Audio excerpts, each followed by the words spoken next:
فمن كان من أهل لا إله إلا الله كان من أهل الجنة. Également parmi les points importants où beaucoup de personnes se sont égarées, beaucoup de gens se sont égarés, c'est qu'ils ont interprété les attributs d'Allah. Parce que qu'est-ce qu'ils ont dit? Ils ont dit, certains ont dit, tu ne peux pas dire qu'Allah il a des mains. Si quelqu'un il vient, il te dit ça. Il te dit, Allah il n'a pas de main. Qu'est-ce que tu lui dis? C'est faux. Il va te dire, c'est quoi ta preuve? Coran et la Sunna. Tabarak alladhi biyadihi al-mulk. Et les preuves sont nombreuses. Dans ce cas-là, il te dit, d'accord. Il te dit, mais si tu dis qu'Allah a des mains, c'est que tu l'as fait ressembler à ses créatures. Comment tu lui réponds? Avec ce que l'on a vu. Que j'atteste, j'affirme qu'Allah a des mains, mais ses mains sont propres à lui. Je ne cherche pas à savoir comment. Eux, ils ont dit, qu'est-ce qu'ils ont dit? Ils ont dit, non. Ils ont dit, on a tellement peur de faire ressembler Allah à ses créatures qu'on va déformer l'essence, on va interpréter l'essence. Et ils vont dire, oui, Allah, il dit, Tabarakalladhi biyadihi al-mulk. Celui qui détient la royauté dans sa main. Mais ils vont dire ici, dans sa main, on ne peut pas l'interpréter comme une main, mais on doit l'interpréter comme le qudra, comme la capacité. Donc tu vois cette interprétation, est-ce qu'on a le droit de faire cela? Non. C'est pour cela qu'il est obligatoire pour le croyant de prendre le sens apparent des textes. Retenez cette information, elle est capitale.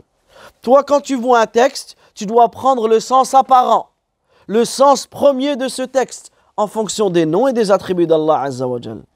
Il n'a pas de place pour la raison. Je ne dois pas réfléchir avec ma raison quand on parle des noms et des attributs d'Allah tabaraka wa ta'ala. C'est pour cela qu'Allah Azza wa Jal, qu'est-ce qu'il dit? Wa inna rabbaka lahuwa al-azizur rahim. Wa innahu latanzilu rabbil alamin. Certes, ton Seigneur est Al-Aziz Al-Rahim. Et certes, ce Coran, c'est le Seigneur de l'univers qui l'a fait descendre. Nazala bihi ar-ruhul amin. Et l'Esprit fidèle est descendu avec cela. Ala qalbika litakuna min al-munzirin. Sur ton cœur, afin que tu sois du nombre des avertisseurs. Bilisanin arabiyyin mubin. Et ce Coran, il a été révélé en une langue arabe très clair. Ce Coran, il a été révélé en une langue arabe très claire. Également, Allah tabaraka wa ta'ala, il dit Inna anzalnahu Qur'anan arabiyya la'allakum ta'qiloun. Nous l'avons fait descendre un Coran en langue arabe afin que vous raisonniez. Également, Allah azza wa jalla, il dit Qur'anan arabiyyan ghayra dhi iwaj la'allahum yattaqoun. Un Coran arabe dénué de tortuosité afin qu'il soit pieux. C'est-à-dire que dans le Coran, il n'y a pas de contradiction. Le Coran, il n'a pas de... Et ces versets nous montrent qu'il est obligatoire de prendre les textes selon leur sens apparent de la langue arabe. Sauf si un autre texte nous indique le contraire. Et Allah Azza wa Jal, il a blâmé les peuples avant nous. Et parmi eux, les peuples juifs, qu'est-ce qu'ils ont fait? Ils ont dénaturé, ils ont interprété les textes. Et dans le Coran, Allah les a blâmés sur cela. Et cela a été la cause de l'éloignement des gens vis-à-vis des textes. Et c'est ce qui les a menés vers l'égarement. C'est pour cela qu'Allah Azza wa Jalla dit أَفَتَطْمَعُونَ أَن يُؤْمِنُوا لَكُمْ وَقَدْ كَانَ فَرِيقٌ مِّنْهُمْ يَسْمَعُونَ كَلَامَ اللَّهِ ثُمَّ يُحَرِّفُونَهُ مِن بَعْدِ مَا عَقَلُوهُ وَهُمْ يَعْلَمُونَ. Dans le verset 75 de Surat Al-Baqarah, la page 10 ici, eh bien, espérez-vous les musulmans, que des gens pareils, que de pareils gens vous partageront la foi? Est-ce que vous pensez que les gens juifs vont partager la foi des musulmans? Écoutez ce qu'Allah il dit. Alors qu'un groupe d'entre eux, après avoir entendu et compris la parole d'Allah, ils l'ont déformé sciemment, en le faisant exprès. Ils ont altéré le sens de cela. Et Allah Azza wa Jalla dit dans Surat Nisa, le verset 46, من الذين هادوا يحرفون الكلم عن مواضعه ويقولون سمعنا وعصينا. Il y a parmi ceux qui se sont judaïsés certains qui détournent les mots de leur sens et ils disent nous avions entendu mais nous avons désobéi. Regardez la parole. Nous avons entendu mais nous avons désobéi.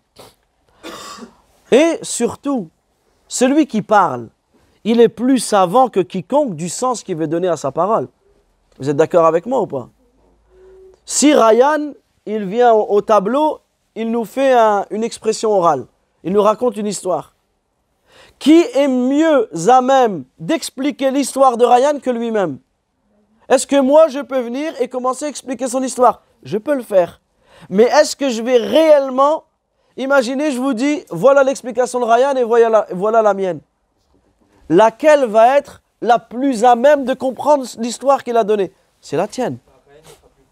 Il sera plus précis. Pourquoi? Parce qu'il sait exactement ce qu'il a voulu dire. Alors, Allah tabaraka wa ta'ala, le Coran c'est quoi? C'est la parole d'Allah Azza wa Jal. Donc Allah tabaraka wa ta'ala est mieux à même du sens qu'il a voulu donner. C'est pour cela qu'il est obligatoire et mieux à même de nous enseigner, de nous informer cela. Il est donc obligatoire pour nous de prendre le sens apparent de sa parole et de ne pas l'interpréter. Car l'interprétation des textes sans preuve mène à l'égarement. L'interprétation des textes sans preuve, cela mène à la division. L'interprétation des textes sans preuve, cela amène la division de la communauté. Imaginez un seul instant que chaque musulman se mettait à interpréter les textes. Tous les musulmans, ne serait-ce, on ne va même pas parler de tous les musulmans sur terre. Prenons que les musulmans ici, nous, dans cette classe. Je vous donne une sourate et chacun il dit ce qu'il a compris de cette sourate. Chacun, il va donner une interprétation différente. Mais est-ce que le Coran se comprend comme cela, avec notre raison, avec notre logique? Ta logique à toi, ce n'est pas forcément la mienne. Ta raison à toi, ce n'est pas forcément la mienne. Ta vision à toi, ce n'est pas forcément la mienne. C'est pour cela qu'on n'a pas la place pour cela, d'interpréter sans preuve. Par contre, ceux qui ont interprété le Coran, ils l'ont fait avec preuve. Ils l'ont fait. Un exemple, certains qui ont interprété le Coran, ils ont interprété le Coran à partir du Coran. Un exemple, Allah tabaraka wa ta'ala, il dit Sirata alladhina an'amta alayhim. Guide-nous vers le droit chemin, le chemin de ceux que tu as comblés de ses faveurs. C'est qui a été comblé par les faveurs d'Allah?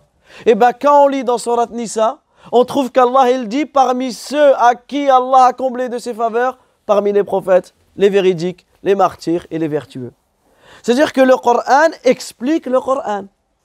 Des fois, le prophète sallallahu alayhi wa sallam a expliqué le Coran. Les compagnons ont expliqué le Coran, les tabi'in ont expliqué le Coran, etc. Vous comprenez ou pas? Mais là, on n'interprète pas le Coran sans science. On n'interprète pas le Coran sans ilm. C'est pour cela que Cheikh al-Islam Ibn Taymiyyah, rahimahullah, qu'est-ce qu'il dit? Il dit le commencement de la bid'a. À quel moment l'innovation religieuse, elle commence?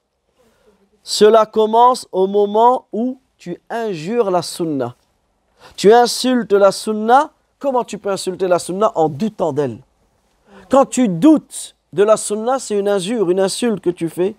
Et en suivant ses passions, comme le shaitan. Lorsqu'Allah Azza wa Jal lui a donné un ordre, lorsqu'Allah Azza wa Jal a ordonné à shaitan de... Lorsqu'Allah Azza wa Jal a ordonné à shaitan de se prosterner, et qu'est-ce qu'il a fait, shaitan? Il a désobéi à Allah, il a suivi ses passions.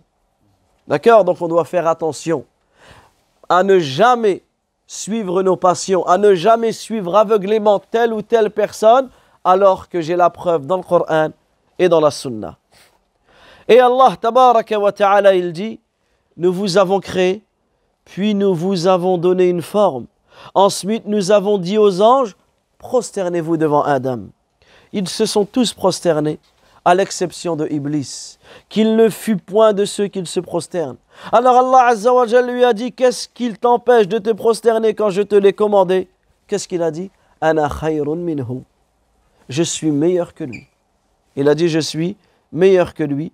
Tu m'as créé de feu alors que tu l'as créé d'argile.